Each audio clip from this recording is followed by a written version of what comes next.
Why is the Yetzer so strong on Erev Shabbat? In essence, it's the same answer. It's because the mitzvot, the schar, the reward that you're going to get for observing Shabbat the right way is magnified by thousands or even millions than what you're going to get for the rest of the week. So everything has to be measure for measure. Everything has to have, some type of presentation of what its true value is. So if, let's say, for example, you and me wanted to go get $10. $10. We want to get $10. Both of us are willing to spend a certain amount of energy to attain this $10. Most likely, we're willing to spend, let's say, 10 minutes or even an hour to try to get $10. But if somebody told you, listen, you're going to have to work for 3 weeks to get $10, you're going to say, thank you, but no thank you. Why? It's not worth 3 weeks of my life to get $10. It's not worth it. But if somebody told you to get $1 million, you have to spend 3 weeks. What are you going to say to them? Say, you know what? Make it 6 weeks. It's still good.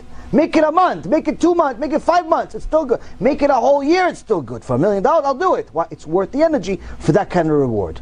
So HaKadosh Baruch Hu, He wants to give us an enormous reward for keeping His Shabbat the right way, for learning His Torah the right way, for doing His mitzvot the right way. The reward is infinite. It's not something we could comprehend with our human brain.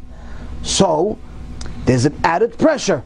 It takes a lot more to fulfill this thing, this mitzvah, in order to get this reward, because the prize is much bigger. So it's much more difficult to get it. If it's an average J, I told you, listen, don't drive today. So, you know what? I don't have to go anywhere anyway. So, okay, I won't drive. But if I tell you, don't drive on Shabbat, now you think, wait, I really have that appointment. All of a sudden, there's appointments. All of a sudden, you need to go. Why? Because there's the Yetzer. On average day, there's no Yetzer for driving, because you're allowed to drive.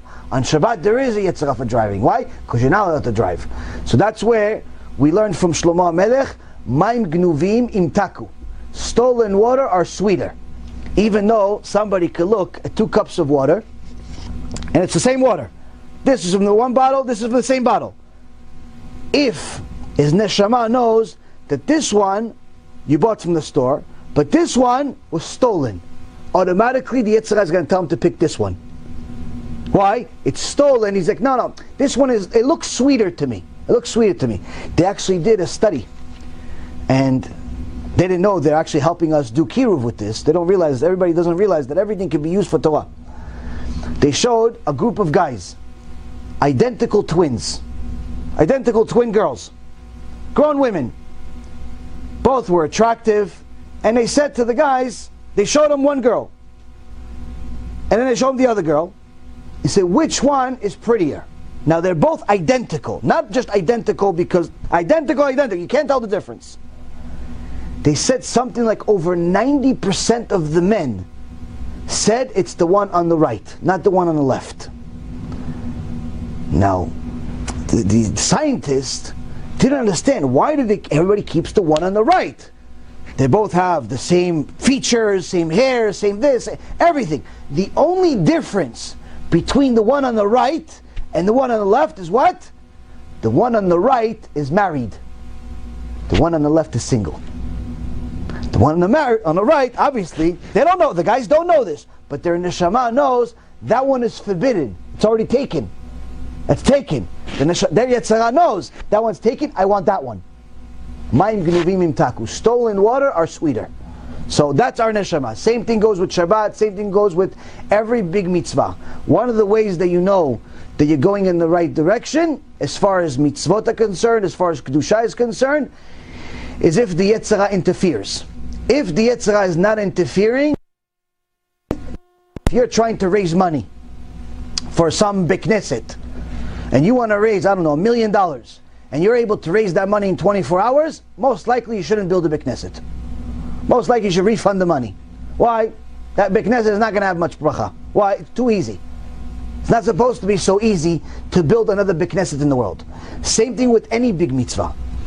If it's easy to get something, there's a problem. That means the Yetzer doesn't care about this.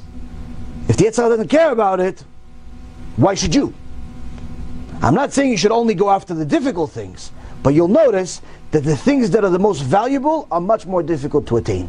Much more difficult to attain. So for example, you'll see different organizations raise money. I never believed this when I first started doing TeShuva. My rabbi told me this. I said, nah, come on, this can't be real. This can't be real. No way, I was on Wall Street, I could raise money. I was able to raise $10 million a month for my business. I'm not going to be able to raise money for this kiruv stuff? Nah, it's easy. Now, I don't like talking to people about money because I'm focused on Torah. But I figured that, the world's going to see what we're doing. It's good, it's easy. And people are going to donate. Unbelievable. You see every other day there's a new campaign, 24 hours, 36 hours, we're raising $1 million, we're raising $1.5 million, we're raising $5 million, different organizations. Bless them. I'm not saying they're bad. But you see, they get more than what they want. They want to raise $1 million, they get a bonus round, $1.5 million.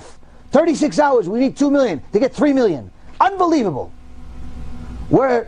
Now, you see, what are they doing with the money? More times than not, they're buying another building. More times than not, they're buying another building, hoping that people are going to come to this building to learn, to do something. Baruch Hashem, you look at all the few kiruv organizations that actually help people do TeShuva, not buildings, actually help people go from Gehenom to Gan Eden, go from being atheist to being Shomrei Shabbat. Campaign, we're trying to raise $500,000. Forget it, we're trying to raise $100,000. A week later, $195 donated by Steve. Why not? What happened? Yetzer doesn't let this go free. It's very hard to raise money for kiruv. Even from your own students, even from your family, even from everything. Why? Because the Yetzer will do everything and anything possible to interfere. It doesn't mean it's not possible. It's just that the reward is so much greater for this versus this that the Yetzer would interfere. Just like if, for example, if you're going to watch a Shiur Torah on YouTube versus come to a Shiur Torah. To watch on YouTube, 2 seconds you press, it works. To come to a Shiur Torah, all of a sudden the car doesn't work, all of a sudden the wife needs you to stay home, all of a sudden you're tired, all of a sudden your stomach hurts, all of a sudden you just heard bad news, something happens. Why? The mitzvah for coming to the Shiur Torah versus watching on YouTube is a world apart. Gemara Masechet Brachot says, there's schar alicha. There's a special reward actually going to a shiur, not just watching it, not just knowing about it, but actually attending it. You become part of the shiur. So for that, there's a bigger Yetzer. Same thing.